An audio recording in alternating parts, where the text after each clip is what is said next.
I assume this is how the Cowboys like it.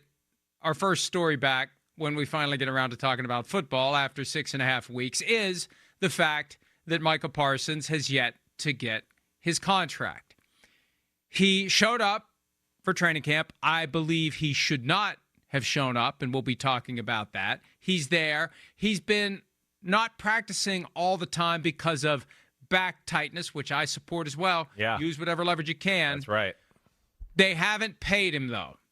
And what do? What do, Chris? They drag their feet, and they're going to drag their feet, and they're going to keep dragging their feet. And when he showed up, he handed them the leverage because he showed up. And we'll talk about what his options are after showing up. But the player has much more leverage and is in a much better position to use it as long as he doesn't show up. When you show up, it's a lot harder, and it can become very tricky for the player. It's better to stay away, like CeeDee Lamb did last year, like Ezekiel Elliott did in 2019. Right. When he showed up, he made it a lot easier for the Cowboys to do what the Cowboys like to do, which is drag their feet, which is to delay and ultimately lowball the player. And I think at the end of the day, when week one approaches, they're going to lowball Micah Parsons. Maybe, Mike. Listen, it's disappointing. There's a lot to talk here. First off, I do respect Jerry Jones and what he's done for the NFL. I respect his eye for talent and some of the people he's drafted and the players over the year. He does have a skill there. I do believe he wants to win a Super Bowl to kind of have that on his mantle, because the other Super Bowls, I think a lot of people give Jimmy Johnson the credit. And I know, hey, he wants to stay in the news and stay relevant like you talk about, and I'm not arguing that either, but I do think he wants to win a Super Bowl. And the last crash course he needs to learn is team building. That's what it doesn't make sense. You want to win the NFC East? You're not going to win the NFC East by doing this over and over, year after year after year. Look at the team that's winning the NFC East, the Eagles. We talked about this 9 million times before we went to break. They know how to build a team. They know how to get out in front of contracts. They know how to trust what they see and go, wait, this guy's special. Let's sign him up now before he holds our feet over the fire, and then we're screwed a year or two down the road. That's where the Cowboys continue to drag their feet. And for all those out there that go, oh, well, what's the big deal? What's the big deal? We're talking about with this type of contract. Micah Parsons, you and me, we're not brain surgeons. We're not GMs. But we could have told you should have signed him last year. We said it last year. Sign him now. Get him a Nick Bosa type contract. Get that done.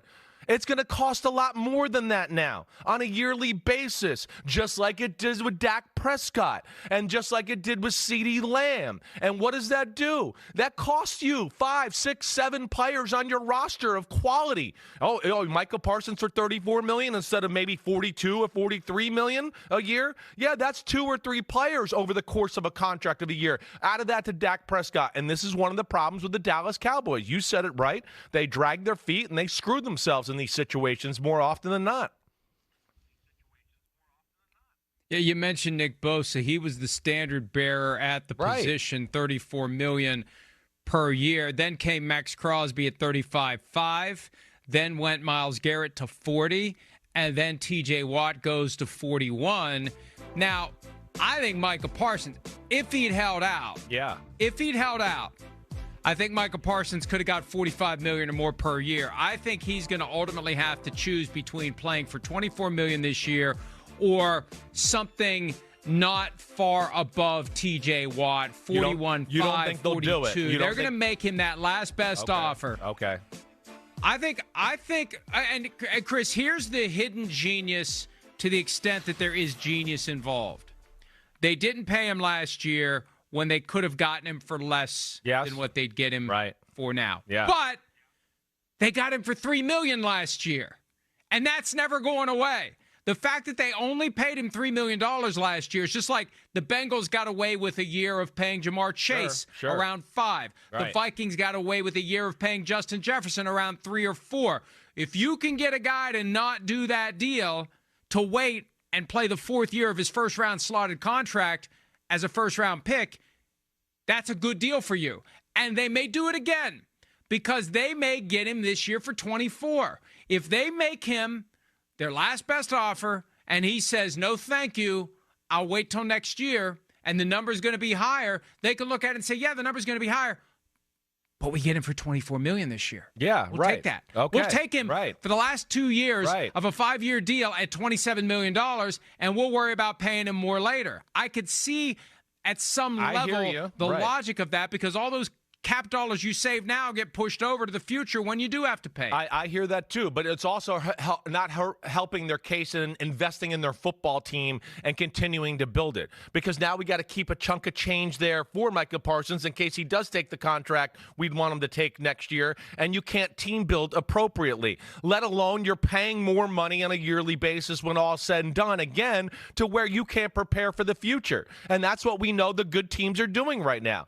And there's a reason the Eagles are the Eagles, and the Chiefs stay out in front of things as well. And we see the Ravens out in front of things, and we don't hear the Detroit Lions dealing with stuff like this. Yeah, the Bengals did this. What did the Bengals do last year? Oh, that's right, Jack Diddley squat, and they didn't go to the playoffs. So that's where they're risking. Yeah, they saved up money, and I'm not arguing your point. You're totally right. But at the same time, you're risking that. You're risking endangering your football team. It's the biggest distraction in the sport. You have a bad reputation for now not paying a guy who's in the prime of his career and better than Myles Garrett and T.J. Watt and deserves a considerable knock-up in the contract, in my opinion, compared to those two guys, especially with his age. He's done everything right as far as show up and be there. That's how you're going to treat your star players in Dallas. That's what you want to be known for. And then, Jerry, if you do want to win that Super Bowl, this ain't the way to do it. And you're going to piss off Micah Parsons to a part of where who knows what happens in the future here if you don't get this thing done the right way. And sorry, London, but here we are. It's Monday. It's football season, and the kids got to learn sometime. Here we go.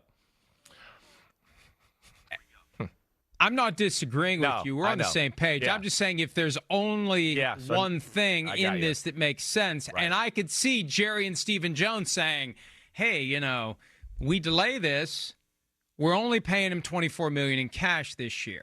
We only paid him $3 million in cash last year. We're otherwise going to have to dig deep and write a massive check. Now, you structure the deal in a way that the cap number actually goes down this year, but those other cap dollars, and we see all the teams do this. You do it with franchise quarterbacks. You do it with highly paid players on defense or non-quarterbacks.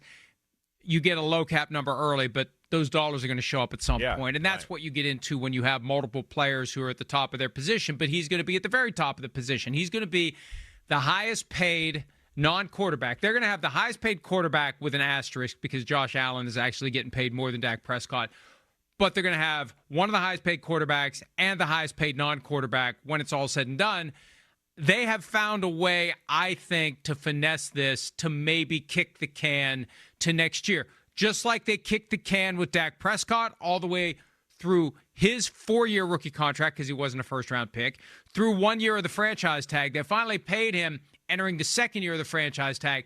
I could see them trying to get through this year at 24 and paying Micah Parsons next year when he's still 27. That's the thing. If T.J. Watt and Myles Garrett are 41 and 40 million respectively in their early 30s. Yeah. What's Micah Parsons at 26? That's what I'm saying. 45, 46, 47. I'm with you, Mike. That's to me, this contract of Micah Parsons and the talent and the age and where he's at, and he's still going up on an upward trajectory as a football player, and he looks like he's doing all the right things behind the scenes too. Yeah, I look at this as, like you said, Nick Bosa a few minutes ago, or Justin Jefferson, where when they signed their new deals, it was a little bit like, that's a whole step up above the rest of the market at the position right there. And I'm a believer that Micah Parsons deserves that for what he is and what he's done and what he's about to do. And then when you back that up, and I don't even know if we're going to play it here in a minute, or we're going to play it. But either way, I'm going to just say it right now. We are. And when you also say things that are as grandiose about the talent of the player, and he's one of the most talented players you've ever seen, this is how you're going to treat him when he does show up and he's there at OTAs and all that. I just don't agree with it. And they can say all they want, kicking the can down the road and saving that money and all that. It's not good team building, and none of the good teams in football are really doing that right now. The teams that we talk about a lot and we go, are they dysfunctional? Are they stupid? What are they thinking? What the hell? That's the ones that continue to seem to do this type of crap that we're seeing from the Dallas Cowboys right now. And they're doing exactly what we thought they were going to do. Yeah. And every time we think they learn their lesson, they double down on the thing that they've always done, which with the great young players who are due for contracts, they wait until the last possible minute. And when the guy isn't holding out, the last possible minute comes later. If he wasn't there, we got to get this deal done by week 1. He's there. That's why my prediction has been they're not going to sign him to a new contract this year because he's not going to take their last best offer because it's going to be less than what he thinks he should get. So he'll bet on himself, play for $24 million, and make even more whenever that ship comes in at some point down the road. Hi, it's Mike Florio. Thanks for watching PFT on YouTube. Hit subscribe for the latest news and analysis from Pro Football Talk.